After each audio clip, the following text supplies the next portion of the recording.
राजस्थान का सियासी घमासान अपने चरम पर है।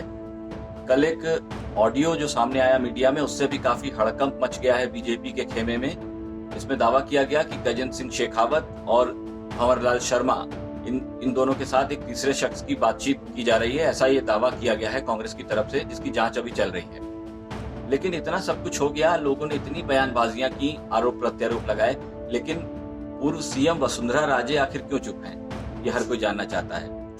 और तो छोड़िए, जब सीधे तौर पर आरएलपी सांसद हनुमान बेनीवाल ने वसुंधरा का नाम ले लिया कि वसुंधरा और गहलोत की मिली भगत है और वसुंधरा राजे कहीं न कहीं गहलोत सरकार गिरने से बचाना चाहती है, इसके बावजूद आखिर महारानी चुप क्यों हैं, उनकी चुप्पी की क्या वजह है?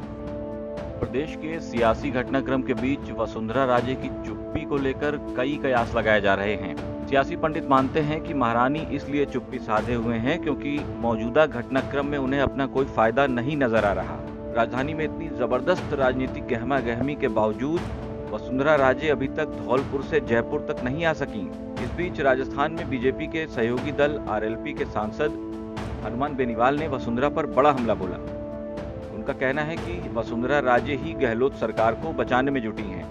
इसके लिए उन्होंने राजस्थान कांग्रेस में अपने करीबी विधायकों को फोन तक किया। हनुमान बेनीवाल को राजस्थान में मजबूत नेता माना जाता है और अब उन्होंने वसुंधरा के खिलाफ मोर्चा खोल दिया है। बेनीवाल ने ट्विटर पर लिखा है कि वसुंधरा ने सीकर और नागौर जिले के एक जाट विधायकों से खुद बात करके उनसे पायलट से दूरी बनाने को कहा।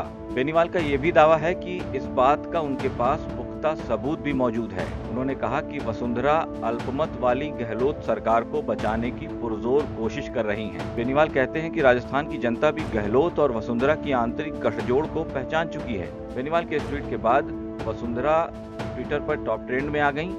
आखिर क्या वजह है कि 2 बार राजस्थान की सीएम रहने वाली बीजेपी की कद्दावर नेता वसुंधरा राजे धौलपुर में अपने महल में बैठकर इस राजनीतिक घमासान का नजारा देख रही हैं। अभी तक उन्होंने राजस्थान के सियासी संकट पर कोई टिप्पणी क्यों नहीं की? उन्हें पिछले मंगलवार को धौलपुर से जयपुर आना था, मगर वो बीजेपी की बैठक में शामिल होने के लिए जयपुर पहुंची ही नहीं। फिर बीजेपी नेताओं की ओर से कहा गया कि व्यस्त होने की वजह से वो बैठक में नहीं आ सकी। ऐसा भी नहीं है कि वसुंधरा किसी मसले पर बोल नहीं रही।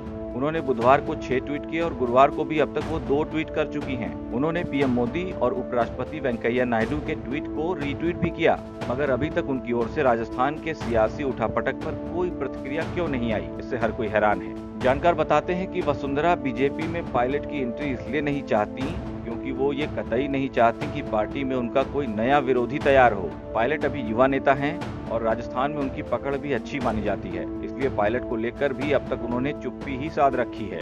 दूसरी ओर राजस्थान की सियासत में वसुंधरा के विरोधी माने जाने वाले केंद्रीय जल शक्ति मंत्री और जोधपुर के सांसद गजेंद्र सिंह शेखावत काफी मुखर हैं। जानकारों का कहना है कि बीजेपी में अपने विरोधी गुट यानी गजेंद्र सिंह शेखावत की सक्रियता के कारण भी वसुंधरा राजे चुप हैं। राजस्थान में बीजेपी के विधायकों पर वसुंधरा की मजबूत पकड़ मानी जाती है। सियासत के जानकार मानते हैं कि 72 में से 45 से ज्यादा विधायक महारानी के ही समर्थक हैं। पीएम मोदी और अमित शाह ने वसुंधरा राजे को केंद्र की राजनीति में ले जाने का प्रस्ताव दिया था, मगर उन्होंने मना कर दिया था क्योंकि अभी तक राजस्थान की सियासत से राजे का मोह भंग नहीं हुआ है। शायद अब भी उन्हें अपने सीएम बनने की संभावना कहीं न कहीं नजर आ रही है। वसुंधरा राजे का चुप रहना अपने आप में कई मैसेज दे रहा है। 2 साल पहले की बात करें तो जब मोदी और शाह की जोड़ी ने वसुंधरा को ये ऑफर दिया था कि आप केंद्र में आइए और प्रदेश की सियासत ये गजेंद्र सिंह के हाथ सौंपना चाहते थे, लेकिन तब महारानी अड़ी रही और उन्होंने राजस्थान में ही रहने का निश्चय किया। तो इससे कहीं ना कहीं लगता है कि राजस्थान से उनका जो सियासी मोह है वो भंग नहीं हुआ है। सीएम बनने की संभावना उन्हें कहीं नजर आ रही है अब भी। यही वजह है कि वसुंधरा राजे की जो जिद थी उसके आगे मोदी और शाह को भी अपने हथियार डालने पड़ गए थे।